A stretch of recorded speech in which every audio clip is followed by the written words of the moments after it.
Okay, so let's evaluate some limits for this piecewise function we have over here.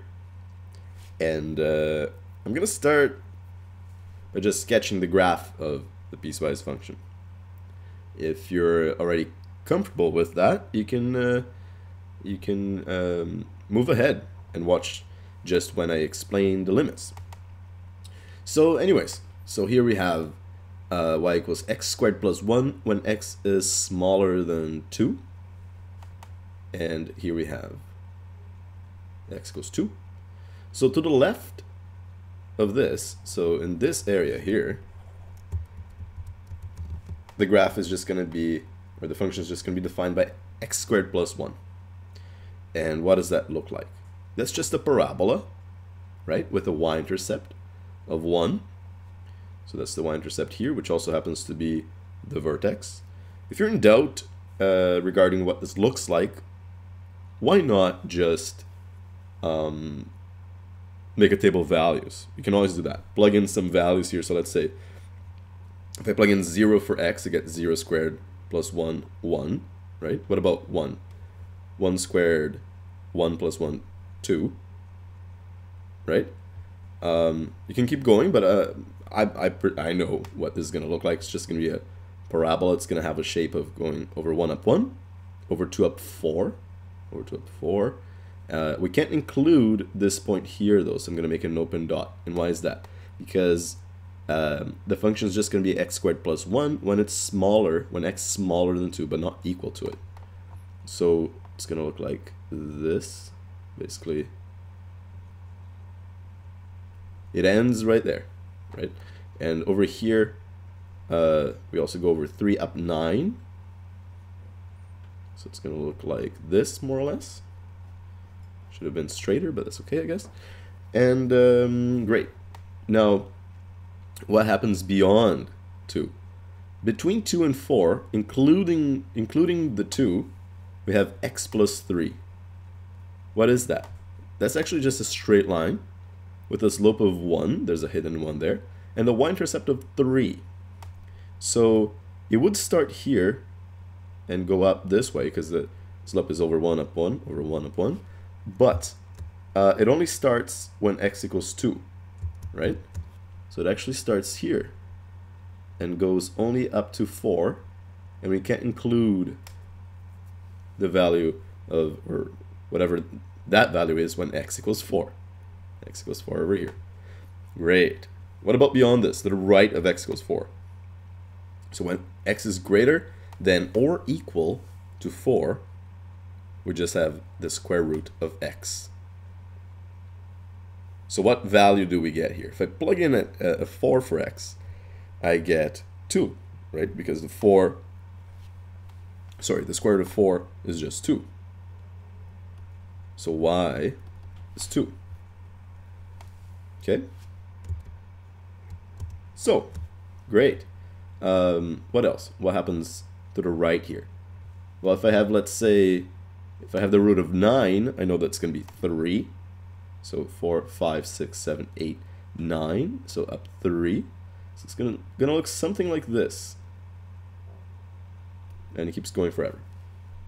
Okay, so this is the strange graph of this piecewise function that we have. Now we can evaluate all these marvelous things, starting with the limit as x approaches 2 from the left. That's what this little minus means here, of f of x. So, as we approach 2, x equals 2 from the left. So we have like 1.5, 1.9. So we're getting closer and closer to 2. Y is just going to be 1, 2, 3, 4, 5. Okay. Now what is the limit of f of x as x approaches 2 from the right? That's what the little plus there means. So we're coming from this direction now. And we also get to just y equals 1, 2, 3, 4, 5. Fantastic. So, then, what is the limit as x approaches 2 for f of x? Does this exist? Yes, it does. Because the limit as x approaches 2 from the left and the right are the same So it must mean that the limit as x approaches 2 is also 5. Great. Now, what about the limit as x approaches 4 from the left of f of x? As x approaches 4, so let's say like x equals 3.5. Here's where we are. Actually, let me use a different color. This is where we are. 3.8, 3.9. So as x approaches 4, y gets closer and closer to 1, 2, 3, 4, 5, 6, 7. So the limit as x approaches 4 from the left is just 7. Now what about the limit as x approaches 4 from the right? Then we have maybe 4.5, 4.2, 4.1. As we approach 4 from the left, we have y equals 2. 1, 2. Look at that. And how could we do this algebraically? Well, I could just take this right here, the x plus 3, right? Oh no, sorry. Actually, if we're doing this one algebraically, we would need to take the root of x. Because if x, we're approaching x from the right, or 4 from the right for x, we're going to have to take this, right? Because x is greater than or equal to 4 there. So then we can plug in the 4 for x and we get the square root of 4, just 2. Great. Now what is the limit as x approaches 4 of f of x?